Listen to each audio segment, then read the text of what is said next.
Olá, boa noite, sejam todos bem-vindos, né, para o nosso segundo encontro da disciplina Gestão de Serviço. Tenho novidade, a semana que vem a gente já tem um tutor, vai ser o professor Sérgio, ele vai estar disponível nos fóruns, no chat, vai ajudar na rota, e eu acredito que a nossa comunicação vai melhorar, tá? Tivemos um probleminha com a rota, mas a gente já está conseguindo resolver, eu acredito que a partir de amanhã já está tudo direitinho e vocês vão conseguir acessar o material, certo?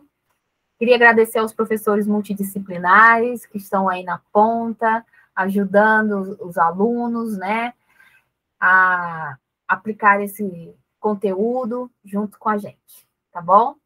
Então tá, pessoal, eu vou compartilhar aqui os slides da aula de hoje. Só um minuto, por favor. Vamos lá.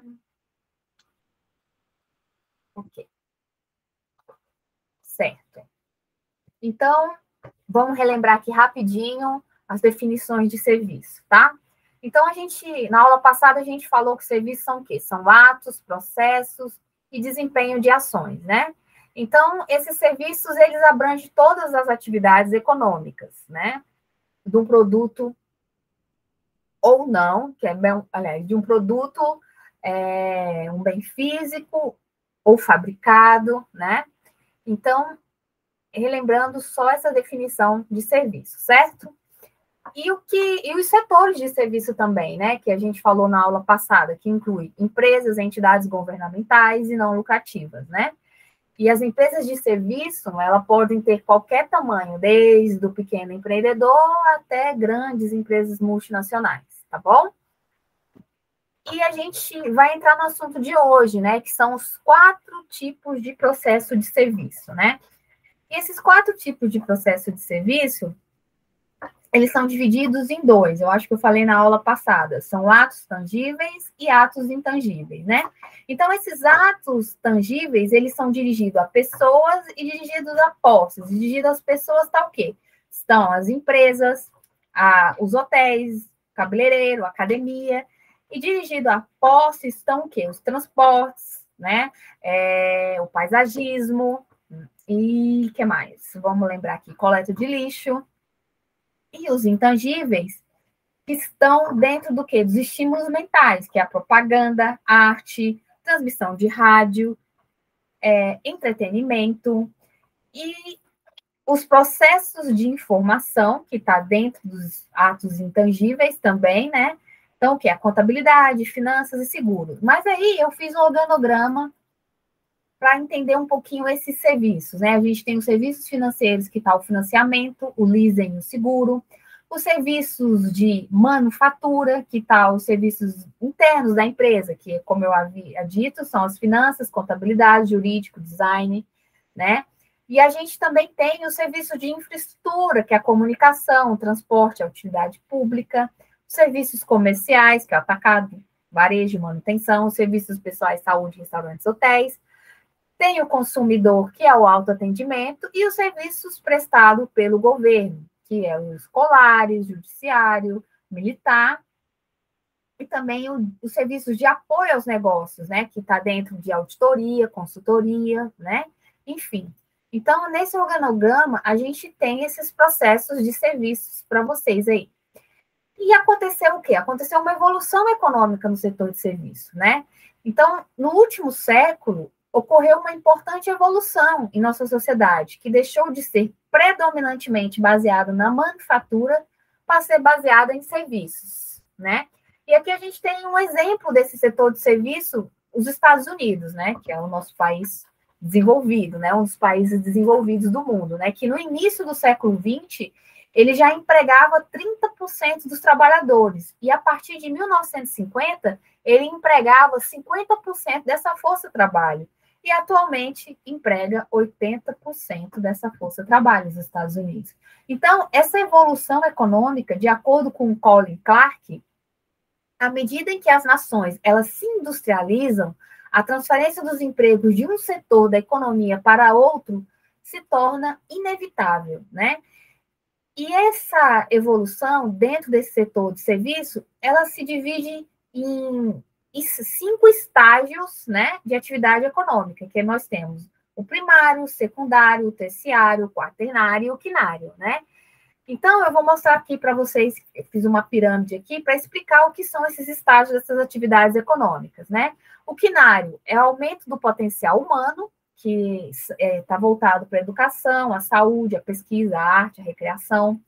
O quaternário, que são os negócios e comércio, que é o transporte, comunicação, varejo, finança, governo. O terciário, que são os serviços domésticos, que está dentro de restaurantes, hotéis, lavanderia, manutenção. O secundário, que são as produções de bens, que formam a manufatura e o processamento. E o primário, gente, é agricultura, mineração e pesca, né? Então, é muito importante que a gente entenda, né, esse estágio da atividade econômica. E dentro desses estágios, a gente se classifica-se, né, essa sociedade nesse período em 3 níveis de desenvolvimento econômico da sociedade. Então, foi o quê? A sociedade pré-industrial, a sociedade industrial e a sociedade pós-industrial.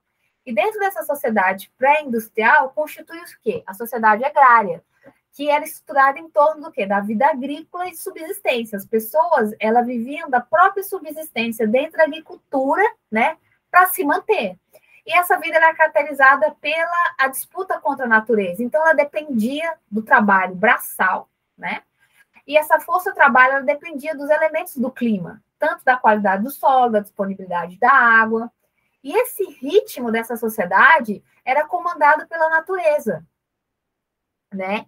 Porque o trabalho ele era de acordo com as estações do ano. Então, a produtividade é baixa e havia pouca evidência de uso de tecnologia, acho que mínima, né, para se dizer.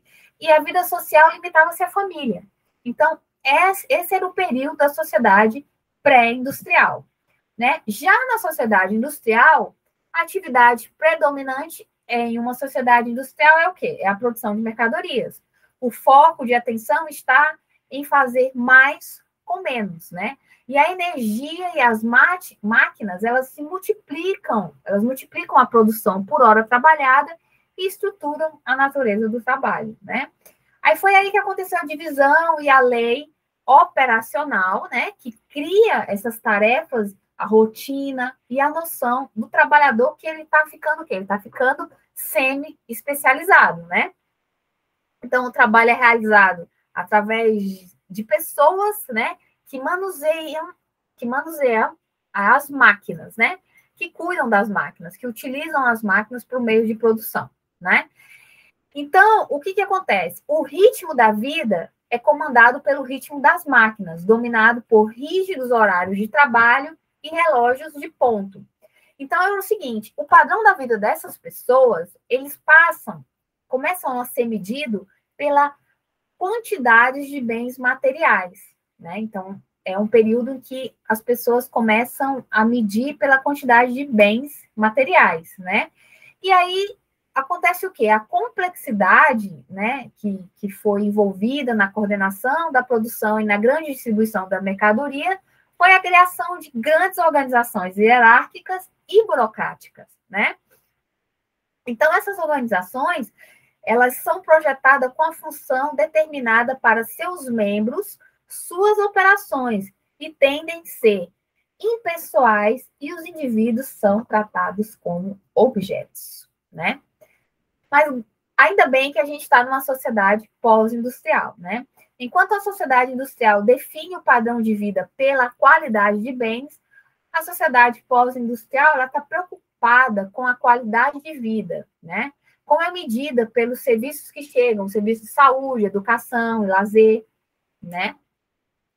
Então, assim, hoje, né, nessa sociedade pós-industrial, a vida agora é uma competição entre pessoas. A vida social se torna mais difícil em razão da multiplicação das reivindicações políticas e dos direitos sociais. A sociedade está ciente de que ações isoladas de alguns indivíduos pode combinar-se para prejudicar a todos, como nos casos de congestionamento de trânsito, poluição ambiental. Então, o quê? Por que tem isso? Porque nós temos ações isoladas, tem empresas que poluem, né? Tem indivíduos que congestionam o trânsito, né? Enfim, tem pessoas que ainda a gente ainda tem dificuldade na reciclagem do lixo, dividir o lixo. Então, são ações isoladas, mas que se a gente tiver uma combinação, né, a gente consegue, né, ter mais qualidade de vida. Então, a transformação de uma sociedade industrial em uma sociedade pós-industrial, ela ocorre de várias maneiras, né? Que existe um desenvolvimento natural dos serviços, né, como o transporte público, para sustentar o desenvolvimento industrial. A automação, ela é introduzida nos processos produtivos, né, onde os trabalhadores concentram-se em atividades não industriais, como a manutenção e consertos. O crescimento populacional e o consumo em massa de mercadorias aumenta o comércio tanto atacadista e varejista, bem como o setor bancário, imóveis e seguros. E à medida que a renda aumenta, a proporção gasta com alimentos, habitação decresce, a habitação decresce e cria uma demanda por bens duráveis e em seguida por serviços, né? Então, como a demanda aumenta, os preços aumentam, né? Então, começa essa demanda por bens duráveis e em seguida por serviços, certo? E à medida que a renda de uma família aumenta mais, cresce o consumo de serviços, que reflete o desejo de uma vida mais confortável, né?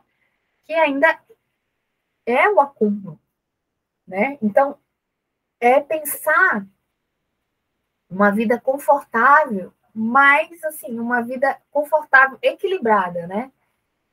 E esse fenômeno, né, essas condições necessárias para uma vida satisfatória, né, que a maioria da sociedade, ela entende, ela está o quê? Está dentro da saúde e dentro da educação, né?